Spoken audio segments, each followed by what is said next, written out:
With her right hand pressed against cold steel, Dr. Kowalski guided herself through the darkness.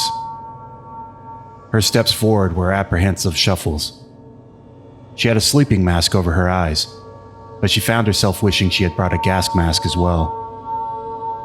No one ever told her what this thing smelled like, but no one who got this close to it lived to tell. Once, when Danielle Kowalski was a young child, she was afraid to go in the ocean. Her mother had warned her about stingrays, and the fear of stepping on one had put her off swimming for more than a few years. Her father, though, he believed people should be forced to face their fears. He taught her how to shuffle her feet so the stingrays would know she was coming, and they'd just swim away. Dr. Kowalski wondered if her father would have regretted teaching her to be brave if he had ever known the career path that bravery had opened up for her. She could hear it now, its labored breath that seemed a mix of a whimper and a death rattle. She desperately hoped not to accidentally touch it. Another step forward. Either Dr. Kowalski was close enough to feel the heat of its breath, or the tension was setting her blood on fire. The instant camera in her left hand was unwieldy. She hoped she didn't drop it because she wouldn't dare try to pick it back up. Snap. But no flash. If she could see the flash, then she'd be in real danger. This kind of stingray doesn't swim away. The process was painfully slow. Step forward, step back. Turn the camera up, turn it down. On this day, this particular site was receiving its first official visit from the Federal Bureau of Investigation. After Japan, after the Foundation fell under the spotlight of every journalist on the planet, the world was surely about to change. With no hope of ever having something so useful as Dr. Bright's amulet, the photograph she had taken would have to suffice.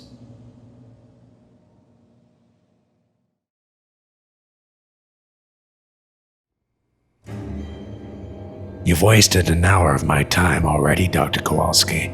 I'm sure you know what the next part of an interrogation consists of, due to your former line of work.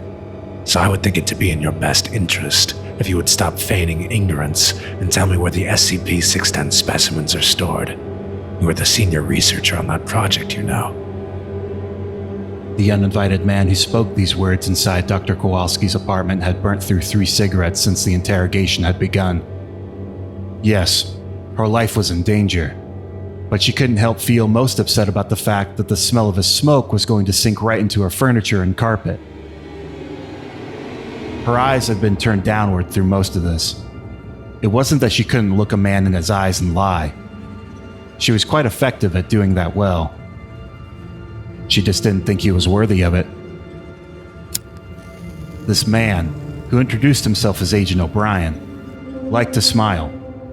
He carried the demeanor of a battle-hardened general and looked the part. Short gray hair, a square jaw, and a tall build. His patience for the former Foundation researcher was waning too, though the 2 masked lackeys he brought along kept as still as statues, waiting and watching. Let me ask you, Agent O'Brien, have you been so busy trying to find me that you haven't even kept up with the news? Does the Berlin Accords against weaponized anomalies ring a bell for you, asshole? O'Brien stared past her glasses, past her icy blue eyes. He stared straight through her. Then he commanded one of his underlings. Hold her arm. The masked man moved forward and grabbed Kowalski's wrist. O'Brien seized the middle finger of her left hand at the base and drove the thinnest knife he had under her polished fingernail. Kowalski flailed a bit, trying not to scream. But she did. And her heart raced as she knew this would get much, much worse. The Kremlin hasn't ratified it yet, so I don't think the Senate will be too keen on doing that either. Let me be clear. The Russians have everything they need to weaponize that skin disease all around Lake Baikal. You don't think it's reasonable for the United States government to want to understand what could be used against us? Hell, I don't care what you think we're going to do with it. I want those specimens. When Kowalski had finally caught her breath and stifled her urge to scream out in pain again, she pointed to her bedroom in her unharmed hand. Bottom left drawer manila envelope. O'Brien nodded to his men, who in less than a minute had noisily ransacked the room and returned with a manila envelope just as the researcher promised. O'Brien grabbed the envelope for a look inside. His satisfaction quickly faded. What are these? He began littering the floor with photographs. Now Kowalski would definitely keep her eyes turned up. O'Brien paused before discarding one, just long enough to have a good, long look. I don't think this ugly guy with a twisted jaw has anything to do with what I asked you for. Angry, he put out his latest cigarette on Kowalski's neck. She gasped as the agonizing burn momentarily left her breathless. Let me tell you a story, because I think your Foundation sure thought they were powerful hiding in the shadows, but I'd like to explain to you why you're wrong. He pulled up a chair from her kitchen table and sat down across from her. Kowalski would endure whatever tale this tool wanted to spew. She only needed to wait now. When I was up and coming, I was a DEA agent in Colombia in the late 80s, part of the team hunting down Pablo Escobar. I had a narco in custody, and this little guy was every bit as uncooperative as you are now. He kept repeating, "Do you know who you're messing with?" He thought his cartel was all that. He insisted they owned all the law enforcement in Colombia, that they were the ones who ran Medellin. So I asked him, if you run the city, why do you bury your money? Why do you have to smuggle your drugs? Surely, I said, if you're in charge, you'd peddle your supply out in the open. You wouldn't tuck your guns. Then I pulled out mine and shot him in his kneecap. And as he bled all over the police station floor, I told him, that's power. I don't hide my gun. It's right here for you to see.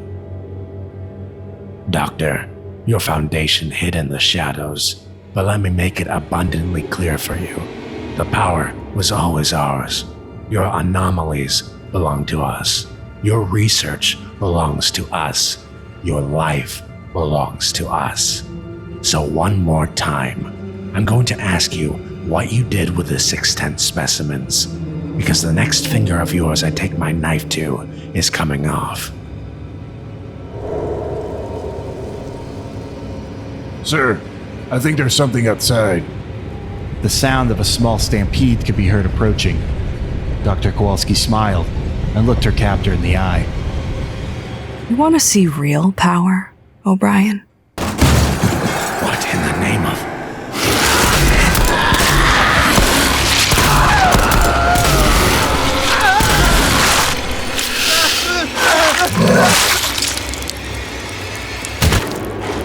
After a few minutes of pandemonium and agony, it was quiet again. Eyes still shut tight. She felt her way to the front door. So much blood had soaked her carpet, every step she took made a sloshing sound. Never mind the cigarette smoke. The smell of what just occurred would never come out either. Run along now, 096. There are worse monsters in this world than you.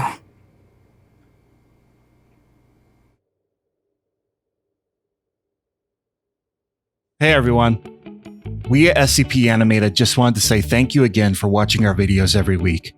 The support everyone in this community has shown over the last couple months has been absolutely incredible. And we want to give a very special thank you to those that decided to donate to our Patreon page. We understand that times are hard financially for a lot of people right now. So we are unbelievably appreciative for every dollar pledged to us, especially these patrons, who are our highest donors this month. Blake, Michael, Rio, that saxophone guy, thank you so much. For those that haven't checked out the Patreon page yet, you can find the link in the description below. There are 5 different membership levels, all with unique perks, including sneak peeks at future episodes, exclusive Discord invites, and access to vote on which SCP will appear in upcoming videos. Also, make sure to tune in next week. Our episode is featuring a very special guest star. Thanks for watching. Stay safe, and I'll see you guys next week.